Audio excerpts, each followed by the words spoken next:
It's late at night and you lie down to go to sleep. But suddenly, you hear a noise. You look around. What was that? Then you hear it again. You pull the covers tighter. And finally, a third time. Ominous. Like a shriek. You're shivering now. What should you do? You pull the covers up over your head and pray that it goes away. Fear is an emotional reaction to environmental stimuli triggering our fight or flight response.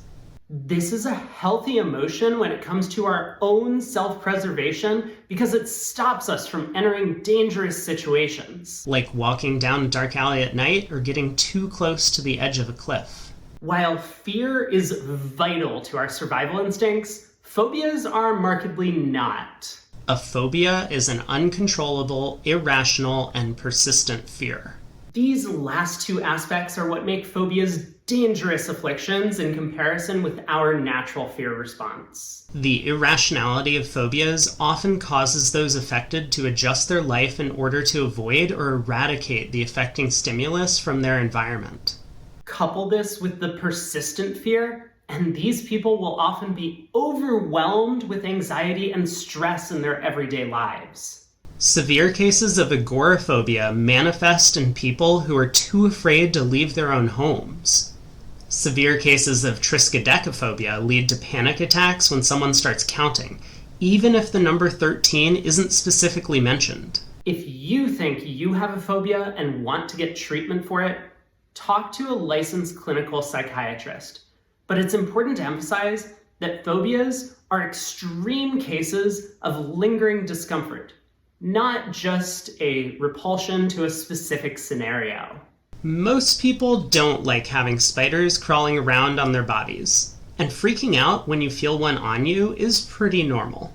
Arachnophobia, on the other hand, would be if you see a spider in your kitchen, and then you avoid cooking at home for the next week until an exterminator shows up. Psychologists aren't exactly certain how phobias are developed, but over the years, 5 different models have been presented. Each of these models is a strong predictor of phobia development in some cases, not in others. And all of them are compatible with each other. This has led many to believe that phobia development isn't associated with just one model, but might be a combination of several models. Let's take a look at each of the 5 models and learn how they predict certain phobias. In 1971, Martin Seligman proposed the theory of preparedness for fear development. Seligman thought that predisposition to certain fears was an inherited trait passed on through generations based on our evolutionary needs. This theory explains why such large percentages of the population acquire a select few phobias. A major criticism of preparedness is that many threats to our species' evolution weren't well understood until modern times. For example, insects are dangerous to human health because of the diseases they carry, but that wasn't understood until the 1900s. So it wouldn't have been possible for our ancient ancestors to draw this connection and fear insects for that reason. In 1978, Stanley Rockman proposed the 3 pathways model for fear development. Rockman posited that phobias developed as a result of 3 different possibilities. First is direct experience, like when someone watches a scary movie about clowns and develops coulrophobia. Vicarious conditioning is the second, like when a child watches their mother scream every time she sees a spider, and they develop arachnophobia. Or transmission of instructions or information is the third possibility, like when a park ranger hands out a leaflet about poisonous snakes to a group of hikers, and they develop ophidiophobia. While this model did show a positive correlation between adverse experiences and phobia development, it faced criticism because of the abundance of counterexamples, as well as the challenges of extrapolating laboratory results to the real world. Still, evidence for this model continues to mount, and it remains a popular theory. In 1993, Menzies and Clark proposed the non-associative model for fear development to supplement Seligman's preparedness model. They suggested that in addition to inherited predisposition to certain phobias, Individual species have biological fear responses to stimuli as a survival mechanism, which can develop at first contact without any prior knowledge or experience. In a study of aquaphobia, they found nearly 80% of parents reported their children with the disorder had developed it at first contact with water.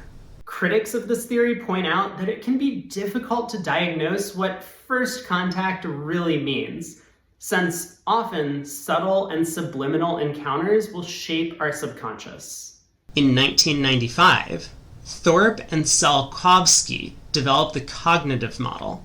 This model suggests that phobias are developed as a learned association between a stimulus and an adverse reaction. The author suggests that people develop learned cognitive recognition of their fears, rather than the stimuli themselves triggering an emotional response. The main critics of this theory point out that fears are developed much faster in the brain than a cognitive response can occur. Although people with phobias have been known to exhibit significantly faster reaction times to stimuli associated with their fears than those without the phobia. Our final model is credited to Minecka and Omen in 2002, known as the fear module. This theory builds off of preparedness in that the mechanism for development of phobias is due to the natural selection of traits geared toward our survival, but it supplements this idea with the addition of a neuronal circuit that carries out the reaction automatically, specifically the amygdala and temporal cortex. While this idea has showed some promise experimentally and it attempts to tie the knot between psychology of fear and neuroscience, researchers are skeptical that there is an automated response because this seems to contradict our current understanding of how these parts of the brain normally function. None of these theories is a perfect predictor for phobia development, but they all have strong empirical evidence and solid support from the scientific community. Maybe one day we'll know what caused our fears, but for now, we're all just left in the dark.